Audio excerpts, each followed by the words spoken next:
Welcome, guys, to our Saints News Network pregame show. I'm your host, John Hendrix, on side with Brendan Boylan, and coming at you live in the Mercedes-Benz Superdome for what promises to be hopefully a really good game tonight. How you doing tonight, Brendan?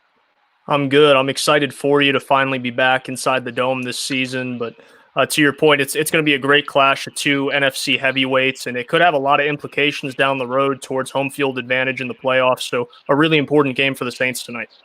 Yeah, look, they take on the Packers, who are 2-0, and if we've seen anything from crazy football this earlier, the new kickoffs and this afternoon kickoffs, I mean, this NFL season is crazy. I mean, again, you can make fun of the Falcons all you want, but that's just uncharacteristic for them to blow, I mean, a lead that many times, and the Bills blow a lead, but they're able to recover and stuff. So, I mean, it's just been crazy action, but again, it's 3 weeks into the NFL season. I think it's great having football back, obviously.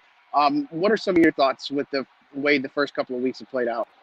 Well, honestly, I'm really surprised and I'm really happy with the quality of play. Obviously, these guys are professionals, but with a shortened offseason, no preseason, and a weird training camp, you might have had some thoughts like, how is this going to look? Are the first 4 weeks going to almost be preseason-esque? But I'm really happy with the quality of play. We've had a lot of good games come down to the wire. And to your point, I know a lot of Saints fans are smiling before this game because of what happened in Atlanta earlier. Yeah, look, I mean, if we learned anything last week, got to take care of your own business, right? So it'll be interesting. So let's talk about the Packers. Obviously, they entered this game 2-0.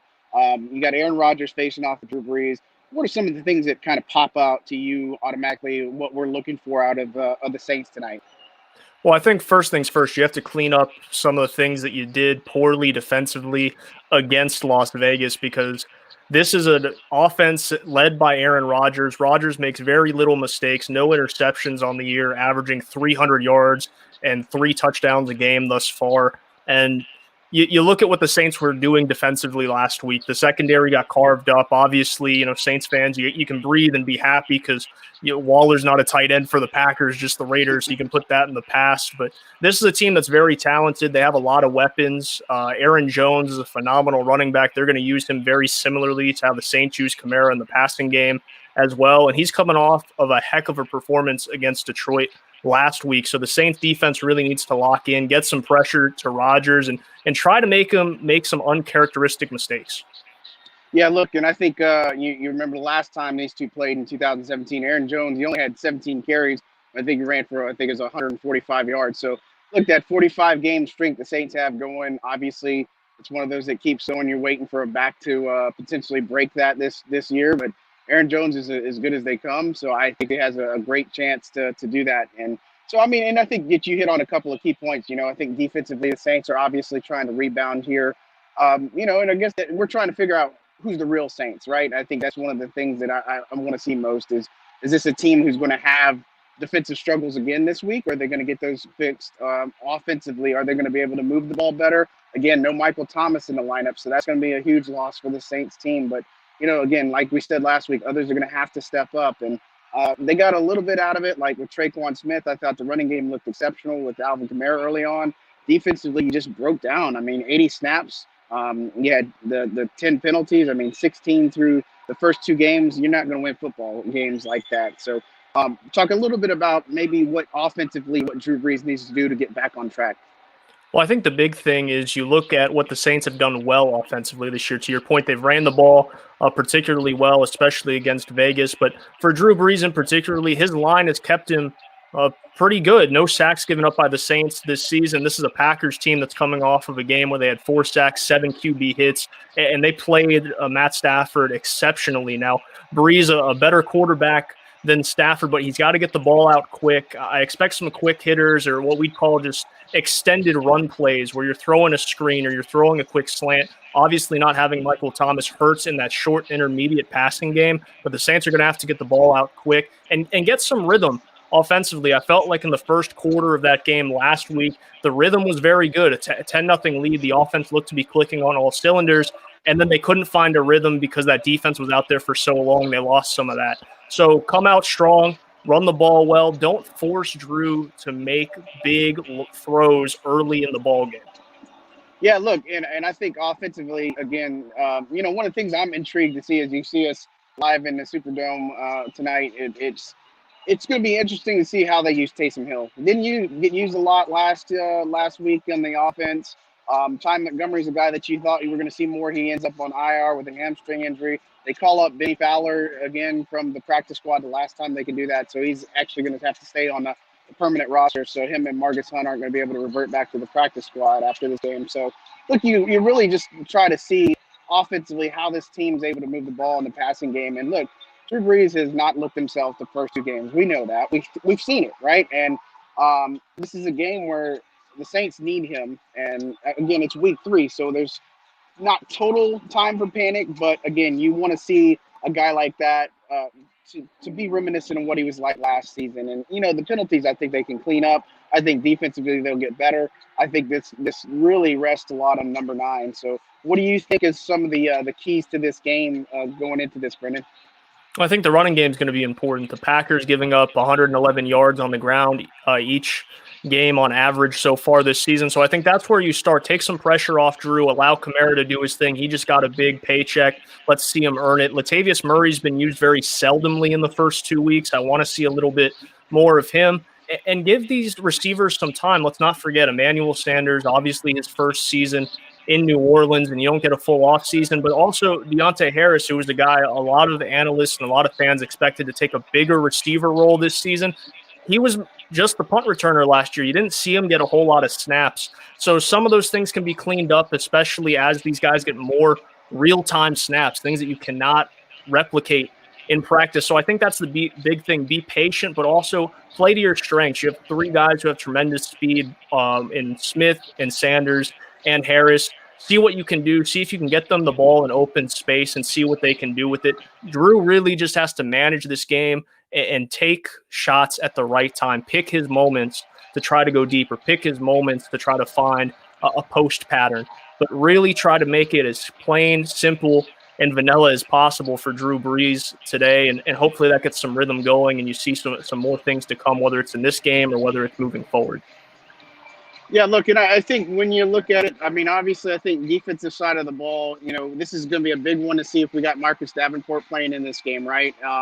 He was practicing, so that's a good thing. It's an encouraging thing, right? But now we're going to have to worry about other guys stepping up to the plate, like Cam Jordan. He's somebody that obviously, is a big-time person to affect the pass rush. He's going to have to get after Aaron Rodgers. He really hasn't been on the stat sheet the first couple of weeks, so look, I think he's in for a big game, and they're going to need it from him. And, other guys you touched on, Deontay Harris is going to be huge for this offense. I just think they got to find out the ways, right? Whether that's a Jared Cook, whether that's Traquan Smith blowing it up even more. I mean, you've got to find some ways to move this football. And Drew Brees, pull the trigger. That's the biggest thing for me is I know he had some looks last week. He had the bad interception, and obviously he attributed and said, hey, look, I wish I had more time. But ultimately, I should have checked it down to Kamara. So maybe Drew playing a little bit smarter with the football will be a good thing for him tonight. And, look, I think it's going to be interesting because you got the 750 family members of the coaches, the players, and the staff here tonight.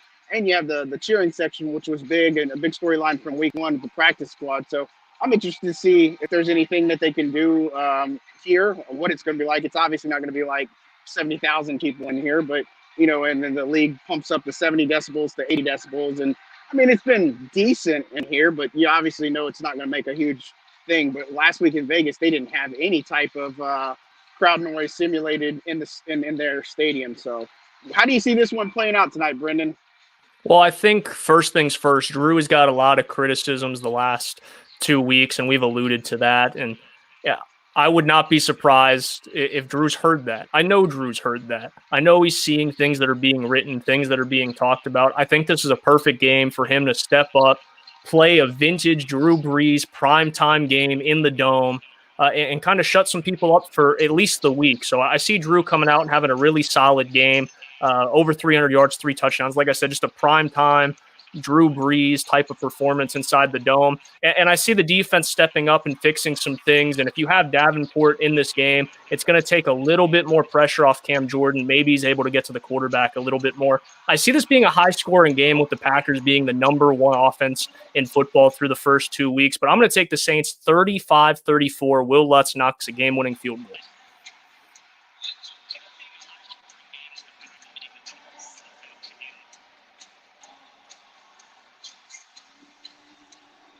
Yeah, and look, I'm sorry, with Superdome Wi-Fi, sometimes it's a little bit crazy and sketch, but at any rate, I apologize if it jumped out for a second. I'm sitting there thinking like, oh, that's a. But yeah, look, I think when you look at it, look, it's going to be interesting either way. You know, Sunday Night Football. Last couple of times the Packers have come to town, and it's been on a Sunday Night Football. Saints have scored 40+ points in each of those games. But you know, I obviously think that the Rodgers and Brees storyline is going to be huge here. I think obviously a dueling banjo type, display is in order for these two quarterbacks tonight. I think Drew Brees and the Saints get things right. I think it's going to be a pretty close game. I'm actually taking the Saints 34-31. So I think they're going to pull it out tonight and hopefully take a little pressure off of them and hope that they can get back to their winning ways against Detroit after tonight. Yeah, and like I said, I think the Drew Brees, and you alluded to it too, just Drew Brees getting back in rhythm, taking some shots downfield. Remember, all offseason, what have we heard out of training camp? That Drew Brees' arm looks as good as ever. We haven't seen that so far in the first 2 weeks. I'm sure Sean Payton's going to draw up something. And Taysom Hill has to be used a little bit more. John, you alluded to it earlier. We haven't seen much of him, just a few receptions the first 2 weeks. So I'm curious to see how Sean uses him today. But this is going to be a big bounce-back game for Drew Brees, and it needs to be, and I think he steps up. Yeah, absolutely. So kickoff's at 7:20. We're not too far away from it. Guys, you check it out on NBC. If you download the Saints app, you can actually watch the game for free if you're not available to watch it on TV. But obviously, you got a huge crew tonight with Chris Collinsworth, Michelle Tafoya, and Mike Tirico calling the game.